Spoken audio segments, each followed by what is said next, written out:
ഇത്രയേ അതിൽ വിഷയമുള്ളൂ. തങ്ങൾ പറഞ്ഞു, ഇന്നല്ലാഹ ജമീലുൻ യുഹിബ്ബുൽ ജമാൽ, നല്ല വസ്ത്രവും നല്ല ചെരുപ്പും ഇടാൻ നിങ്ങൾ ആഗ്രഹിക്കുന്നു എങ്കിൽ അതല്ല അഹങ്കാരം. അള്ളാഹു ഭംഗിയുള്ളവനാണ്. ഭംഗിയുള്ള സാധനങ്ങൾ നിങ്ങൾ ഉപയോഗിക്കുന്നത്, നിങ്ങൾ ഭംഗിയാവുന്നത് ഒന്നും അള്ളാഹുവിന് പ്രശ്നമല്ല. പക്ഷേ പെണ്ണുങ്ങളെ സംബന്ധിച്ചിടത്തോളം അത് എന്താവരുത്, പുറത്തേക്ക് അന്യ ആളുകളിലേക്ക് ഇറങ്ങുന്ന സമയത്ത് അന്യ ആളുകൾക്കിടയിൽ ഇടപഴകുന്ന രീതിയിൽ ആവരുത് എന്ന് മാത്രം. നിങ്ങളുടെ ഭംഗി അത് സൂക്ഷിക്കാനുള്ളതാണ്. നബി തങ്ങൾ പറഞ്ഞു, അൽ കിബ്റു, കിബ്ർ എന്ന് പറഞ്ഞാൽ അഹങ്കാരം, അണുമണി തൂക്കമുണ്ടെങ്കിൽ സ്വർഗത്തിൽ പോകില്ല എന്ന് പറഞ്ഞ അഹങ്കാരം. ബത്റുൽ ഹഖ്, സത്യം ബോധ്യപ്പെട്ടിട്ട് സത്യം അംഗീകരിക്കാതിരിക്കലാണ്. വഗംതുന്നാസ്, ജനങ്ങളുടെ അവകാശങ്ങൾ വകവെച്ചു കൊടുക്കാതിരിക്കലുമാണ്. ജനങ്ങളുടെ അവകാശങ്ങൾ വകവെച്ചു കൊടുക്കാതിരിക്കുക, ജനങ്ങളോട് അഹങ്കാരത്തോടെ പെരുമാറുക, സത്യം ബോധ്യപ്പെട്ടാൽ അത് അംഗീകരിക്കാതിരിക്കുക, ഈ സ്വഭാവം നിഷിദ്ധമാണ്. എന്നല്ലാതെ വസ്ത്രം നന്നാവലോ ചെരുപ്പ് നന്നാവലോ അഹങ്കാരമല്ല. നിങ്ങൾക്ക് അഭിമാനമുണ്ടായിക്കോട്ടെ, പക്ഷേ അതുകൊണ്ട് അഹങ്കാരം തോന്നരുത്. നൂഹ് അലൈഹിസ്സലാം മകനോട് ചെയ്യരുത് എന്ന് പറഞ്ഞ രണ്ടെണ്ണം. ഒന്ന്, അല്ലാഹുവേതര ഒരു ദൈവത്തെയും ഇബാദത്ത് ചെയ്യരുത്, ആരാധിക്കരുത്. അള്ളാഹുവിന്റെ അസ്മാ സിഫാത്തുകൾ, അള്ളാഹുവിന്റെ നാമഗുണവിശേഷണങ്ങൾ അതാർക്കും അള്ളാഹുവിനല്ലാതെ റബ്ബിൻ്റേത് മറ്റൊരാൾക്ക് ചാർത്തി കൊടുക്കാൻ പാടുള്ളതല്ലാതെ ശിർക്കാണ്, അള്ളാഹു ഇഷ്ടപ്പെടില്ല. പിന്നെ പറഞ്ഞു, നിങ്ങൾ അഹങ്കാരം കൊണ്ട് നടക്കരുത്, സത്യം ബോധ്യപ്പെടുമ്പോൾ അത് അംഗീകരിക്കണം, ജനങ്ങളെ ബുദ്ധിമുട്ടാക്കരുത്. ഇങ്ങനെ മരണാസന്നരായ നബി നൂഹ് അലൈഹിസ്സലാം മക്കളോട് സതുപദേശം നൽകുന്നു. കാരണം മരണമെന്നത് യാഥാർത്ഥ്യം അല്ലാഹു വെളിവാക്കി തരുന്ന സമയമാണ്. യാക്കൂബ് നബി അലൈഹിസ്സലാം വവസ്സാ ബിഹാ ഇബ്രാഹീം ബനീഹി വയഅകൂബ് യാ ബനിയ ഇന്നല്ലാഹ ഇസ്തഫാ ലക്കുമുദ്ദീൻ ഫലാ തമൂതുന്ന ഇല്ലാ വഅൻതും മുസ്ലിമൂൻ.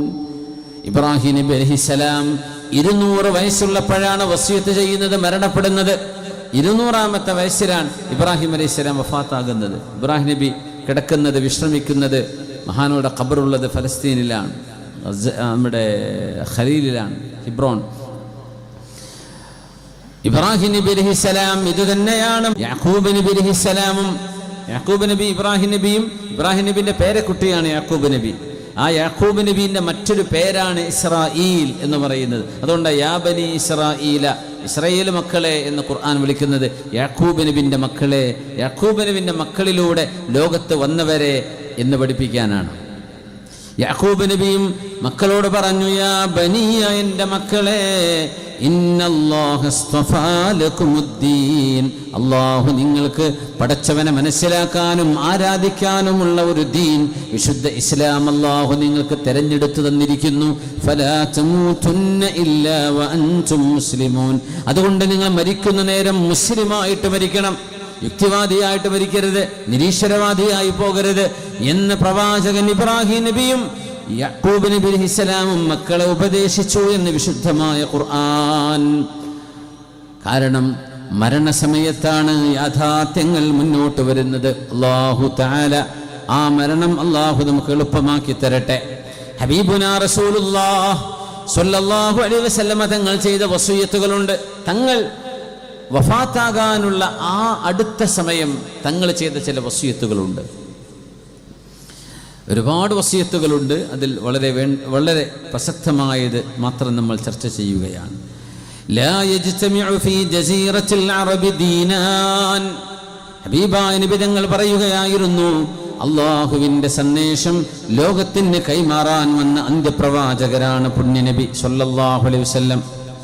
കഅബാലയം ഇബ്രാഹിം നബി അലൈഹിസ്സലാം പണി തീർത്തുമ്പോൾ, പുനർനിർമ്മാണം നടത്തുമ്പോൾ, പണിതത് ആദം നബിയാണ്, പുനർനിർമ്മിച്ചത് ഇബ്രാഹിം നബി അലൈഹിസ്സലാമാണ്. ആ പുനരുദ്ധാരണം നടക്കുമ്പോൾ അതാണ് വഇദ് യർഫഉ ഇബ്രാഹീമുൽ ഖവാഇദ മിനൽ ബൈത്ത്. കഅബാലയത്തിന്റെ അസ്ഥിവാരത്തിന്റെ മേലോട്ട് ഇബ്രാഹിം നബി എടുത്തു പണിയുമ്പോൾ, അപ്പോൾ അസ്ഥിവാരം അവിടെ ഉണ്ടായിരുന്നു എന്നാണ്, അത് നഷ്ടപ്പെട്ടതാണ് അതിൻ്റെ ചുമരുകളൊക്കെ. ആ ഫൗണ്ടേഷനിൽ നിന്നാണ് ഇബ്രാഹിം നബി അലൈഹിസ്സലാം കഅബ ഉയർത്തുന്നത്. അപ്പോൾ ഫൗണ്ടേഷൻ ആരുണ്ടാക്കി? നബിയുല്ലാഹി ആദം അലൈഹിസ്സലാം മഅൽ മലായിക, അള്ളാഹുവിൻ്റെ മലക്കുകളോടുകൂടെ. ഇബ്രാഹിം നബി അലൈഹിസ്സലാം ആ ഭവനം ഉണ്ടാക്കിയത് പ്രപഞ്ചത്തിന്റെ സൃഷ്ടാവായ ഏകനായ അള്ളാഹുവിന് ഇബാദത്ത് ചെയ്യാനാണ്. എന്നാൽ കാലങ്ങൾ കഴിഞ്ഞപ്പോൾ 6-ാം നൂറ്റാണ്ടിലേക്ക് എത്തിയപ്പോൾ കഅബാലയം ബഹുദൈവ ആരാധനയുടെ മേഖലയായി മാറിയിട്ടുണ്ടായിരുന്നു. അവിടെ 360 ബിംബങ്ങൾ ഉണ്ടായിരുന്നു. പുണ്യനബി ഞങ്ങൾ വളരെ വിഷമിച്ചു. കാരണം അവിടുത്തെ വല്ലിപ്പ ഉണ്ടാക്കിയത് അള്ളാഹുവിൻ്റെ ആരാധനയ്ക്ക് വേണ്ടിയാണ്, ബഹുദൈവങ്ങളെ ആരാധിക്കാനല്ല. ആ വിഷമത്തോടുകൂടെ കഅബാലയത്തിന്റെ മുമ്പിൽ 360 ബിംബങ്ങൾ പൂജിക്കപ്പെടുന്ന മക്കയിലെ ആ ഒരു ചുറ്റുപാടിൽ നിബിതങ്ങൾ മാനസികമായ പ്രയാസം അനുഭവിച്ചപ്പോഴാണ് ഹിറാ ഗുഹയിൽ പോകാൻ തുടങ്ങിയത്. ഹിറാ ഗുഹയിൽ പോകുന്നത് കഅബാലയത്തിന് മുമ്പിൽ നടക്കുന്ന ഈ പരിപാടി കാണാൻ പറ്റാത്തത് കൊണ്ടാണ്. തങ്ങൾക്ക് എതിർക്കാൻ പറ്റിയില്ല. ജനങ്ങളെ, പ്രപഞ്ചത്തിന്റെ സൃഷ്ടാവ് അദൃശ്യനാണ്, കണ്ണുകൊണ്ട് കാണപ്പെടാത്തവനാണ് ഈ ലോകത്ത്. എന്നാൽ നാളെ അള്ളാഹു കാണിച്ചു തരും. നമ്മുടെ കണ്ണെന്ന ചെറിയ ഈ സാധനത്തോളം അള്ളാഹു ചെറുതാവണം എന്ന് റബ്ബിനെ കുറിച്ച് വാശി പിടിക്കുന്നത് അള്ളാഹുവിന്റെ മഹത്വത്തെ ഇടിച്ചു താഴ്ത്തലാണ്. നമ്മുടെ എനിക്ക് അള്ളാഹിനെ കാണണമെന്ന് പറഞ്ഞ് എന്താ നീ എന്ന് പറയുന്നത്? ചെറിയൊരു മനുഷ്യനല്ലേ? നിന്റെ 2 കണ്ണെന്ന് പറഞ്ഞാൽ നിന്റെ ശരീരത്തിലെ ഏറ്റവും ചെറിയ 2 ഐബോൾ. ഈ കണ്ണിൻ്റെ മുമ്പിൽ കാണാൻ മാത്രം ഈ കാണുന്ന കോടിക്കണക്കിന് ഗാലക്സികളെ പടച്ച തമ്പുരാൻ നിന്റെ മുമ്പിലേക്ക് ചെറുതായി വരണം എന്നാണോ നീ പറഞ്ഞതിനർത്ഥം? നിന്റെ കണ്ണുകൊണ്ട് കാണുന്നു. നിന്റെ കണ്ണുകൊണ്ട് കാണാൻ എത്ര ഗാലക്സികൾ കാണാൻ പറ്റും? ഒന്നുപോലും മുഴുവൻ കാണാൻ പറ്റില്ല. എന്നിട്ട് ഇതൊക്കെ ഉണ്ടാക്കിയ പടച്ചോനെ നീ ചെറുതായി കാണാണ്. അതുകൊണ്ടാണ് അള്ളാഹുവിനെ ഈ ലോകത്ത് കണ്ടുകൊണ്ട് കാണാൻ കഴിയില്ല. മൂസ നബി അലൈഹിസ്സലാമിനോട് ലൻ തറാനീ, എന്നെ കാണാൻ കഴിയില്ല മൂസ നബിയെ. എങ്ങനെ? ഐ ഫി ദുനിയ, ഈ ദുനിയാവിൽ കാണാൻ കഴിയില്ല, നാളെ പരലോകത്ത് കാണും. ആ അള്ളാഹുവാണ് പ്രപഞ്ചത്തിന്റെ സൃഷ്ടാവെന്ന് ജനങ്ങളോട് വിളിച്ചു പറഞ്ഞിട്ടും അത് ശ്രദ്ധിക്കാതെ വന്നപ്പോഴാണ് മനംതുകൊണ്ടാണ് ഹബീബായ നബിതങ്ങൾ ഹിറാ ഗുഹയിലേക്ക് പോകുന്നത്. ഇബാദത്ത് 15 വർഷത്തോളം നബിതങ്ങൾ ഹിറാ ഗുഹയിൽ പോയിട്ടുണ്ട്. കഅബാലയത്തിന്റെ രൂപം ഇങ്ങനെ കാണാൻ പറ്റും ഹിറാ ഗുഹയിൽ ചെന്നാൽ. ഹിറാ ഗുഹയുടെ ഏറ്റവും മുകളിൽ നബിതങ്ങൾക്ക് വഹയിറങ്ങിയ ഹിറാ ഗുഹ. അവിടെ പോയവരുണ്ടെന്ന് കൈവയ്ക്കട്ടെ. മാഷാ അല്ലാഹ്, ചാലിയത്തേരല്ലേ, ആരോഗ്യമുള്ള മനുഷ്യന്മാരല്ലേ, മാഷാ. നിങ്ങൾ പോയില്ലെങ്കിൽ പിന്നെ ആരാ പോവാ? അപ്പോൾ അവിടെ ചെന്ന് നോക്കിയാൽ പാറൻ്റെ ഇടയിലൂടെ ഇപ്പോൾ ക്ലോക്ക് ടവർ കാണുന്നുണ്ട്, ഞാനും കണ്ടു. മുമ്പ് കഅബാലയം കാണും. അവിടെ ഇങ്ങനെ ഇരുന്നാൽ നേരെ നോക്കിയാൽ കഅബാലയം കാണും. ഒരു 2-3 കിലോമീറ്റർ അപ്പുറത്ത് കഅബാലയം നോക്കി നബി തങ്ങൾ ഇങ്ങനെ ഇരിക്കും സല്ലല്ലാഹു അലൈഹി വസല്ലം. അവിടെ ചെന്ന് ഇബാദത്ത് ചെയ്യാൻ പ്രയാസം, കാരണം ചുറ്റും ബിംബങ്ങളാണ്. ഞങ്ങൾ വളരെ വേദനിച്ചിരുന്നു സല്ലല്ലാഹു അലൈഹി വസല്ലം. ഹബീബായ നബി തങ്ങൾ അങ്ങനെ ത്യാഗം ചെയ്തുകൊണ്ടാണ് ജനങ്ങളെ ഏകനായ അള്ളാഹുവിൻ്റെ വിശ്വാസത്തിലേക്ക് കൊണ്ടുവന്നത്. ഏകം സത്വം ബഹുധാ കൽപ്പയന്തി, പ്രപഞ്ചത്തിന്റെ സൃഷ്ടാവ് ഒന്ന് മാത്രമാണ്, അത് വിവിധങ്ങളായി നിങ്ങൾ പേരിട്ട് വിളിക്കുകയാണ്, അത് ഒന്നാണ് എന്ന് മഹർഷിമാരും മുനിമാരും പഠിപ്പിച്ചു പോയ യാഥാർത്ഥ്യം അമ്പിയാക്കന്മാരുടെ വഹയായിരുന്നു അത്. അതുകൊണ്ട് വിശുദ്ധമായ ഇസ്ലാം പരിപൂർണമാവുകയും ജസീറത്തുൽ അറബിൽ ഹബീബായ നബി തങ്ങളുടെ ദീൻ പ്രചരിക്കുകയും പരിശുദ്ധമായ ഹജ്ജത്തുൽ വിദാ, ലോകത്തോട് പുണ്യനബി യാത്ര ചോദിച്ച അവസാനത്തെ പ്രഭാഷണം, ആ സന്ദർഭത്തിൽ ഹബീബായ നബി തങ്ങൾക്ക് വഹി ഇറങ്ങുന്നു. ബിസ്മില്ലാഹിർ റഹ്മാനിർ റഹീം, അൽയൗമ അക്മൽതു ലക്കും ദീനക്കും വഅത്മംതു അലൈക്കും നിഅമതി വറദീതു ലക്കുമുൽ ഇസ്ലാമ ദീനാ. ഇന്ന് ഇസ്ലാമിനെ നിങ്ങൾക്ക് ഞാൻ കംപ്ലീറ്റ് ആക്കി തന്നിരിക്കുന്നു. ഇസ്ലാം പരിപൂർണമാണ്. അതിൻ്റെ അടിസ്ഥാനപരമായ വിഷയങ്ങളൊക്കെ കംപ്ലീറ്റഡ് ആണ്. പിന്നെ അതിന് ഓരോന്നും ബന്ധപ്പെട്ട മസലകൾ ലോകം അവസാനം വരെ പുതിയ പുതിയ വിഷയങ്ങൾ വരും. അതിനൊക്കെയുള്ള പരിഹാരം ഈ ദീനിൽ ഇപ്പുണ്ട്. അത് മനസ്സിലാക്കാൻ പറ്റും. വഅത്മംതു അലൈക്കും നിഅമതി, എൻ്റെ അനുഗ്രഹങ്ങൾ നിങ്ങൾക്ക് ഞാൻ സമ്പൂർണ്ണമാക്കി തന്നിരിക്കുന്നു. വറദീതു ലക്കുമുൽ ഇസ്ലാമ ദീന, ഇസ്ലാം നിങ്ങൾക്ക് മതമായി ഞാൻ തൃപ്തിപ്പെട്ട് തന്നിരിക്കുന്നു എന്ന ആയത്തിറങ്ങിയിരിക്കുന്നു. ഹജ്ജത്തുൽ വിദാ ദുൽഹിജ്ജയാണ്. കഴിഞ്ഞാൽ മുഹറം സഫർ റബീഉൽ അവ്വൽ 12 തങ്ങൾ വഫാത്താകുന്നു. 2.25 മാസമേ പിന്നെ അത് ഹജ്ജ് കഴിഞ്ഞ് 2-3 മാസം അത്രയേ നിബിതങ്ങൾ ജീവിച്ചുള്ളൂ സല്ലല്ലാഹു അലൈഹി വസല്ലം. അവിടുന്ന് പറഞ്ഞു ഇസ്ലാം പൂർത്തിയായിരിക്കുകയാണ്. അതുകൊണ്ട് അള്ളാഹുവിൻ്റെ ഏകത്വം അംഗീകരിക്കുന്ന ആ ഒരു പ്രസ്ഥാനമേ ഇസ്ലാം മാത്രമേ ജസീറത്തുൽ അറബിൽ പാടുള്ളൂ എന്ന് റസൂലുള്ളാഹി തങ്ങളുടെ വസിയത്തായിരുന്നു സല്ലല്ലാഹു അലൈഹി വസല്ലം. ഈ നാട് ഇസ്ലാമിൻ്റെയും ദീനിൻ്റെയും പേരിലാണ് അറിയപ്പെടേണ്ടത്. ഹബീബിൻ്റെ വസിയത്താണ് ലാ യജ്തമിഉ ഫീ ജസീറത്തിൽ അറബി ദീനാൻ.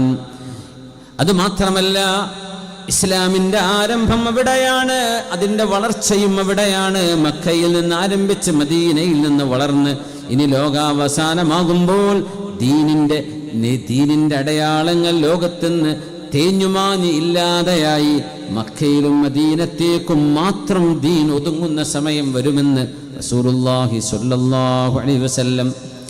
ഇന്നദ്ദീന ലയരിസു ബൈനൽ മസ്ജിദൈൻ കമാ തരിസുൽ ഹയ്യതു ഇലാ ജുഹ്രിഹാ. വേറെയും റിവായത്തുണ്ട് തരിസു ഇലൽ മദീന, മദീനയിലേക്ക് ദീൻ ഒതുങ്ങി വരും എന്നുമുണ്ട്. ഈ 2 മസ്ജിദുകൾക്കിടയിൽ, അതായത് മസ്ജിദുൻ നബവിയും അൽ മസ്ജിദുൽ ഹറാം, മക്കയിലെ മസ്ജിദ്, കഅബാലയത്തിന് ചുറ്റുമുള്ള പള്ളി, ആ 2 പള്ളികൾക്കിടയിലേക്ക് ഒരു പാമ്പ് അതിൻ്റെ മാളത്തിലേക്ക് തിരിച്ചെത്തുന്ന പോലെ ഇസ്ലാം തുടങ്ങിയിടത്തേക്ക് ആ ലോകത്തിൻ്റെ നാനാഭാഗങ്ങളിൽ ഇന്ന് നിലനിൽക്കുന്ന വിശുദ്ധമായ വെളിച്ചം ഇനി മക്കയിലേക്ക് മദീനത്തേക്ക് ചുരുങ്ങി വരുമെന്ന് റസൂലുള്ളാഹി സ്വല്ലല്ലാഹു അലൈഹി വസല്ലം. ജസീറത്തുൽ അറബിൽ നിന്നാണത്രേ, ജസീറത്തുൽ അറബിൽ നിന്നാണത്രേ മസീഹുദ് ദജ്ജാൽ വരുന്നത്. ഇന്നഹു റജുലുൻ മിൻ അഹ്ലി ഹാദിഹിൽ ജസീറ.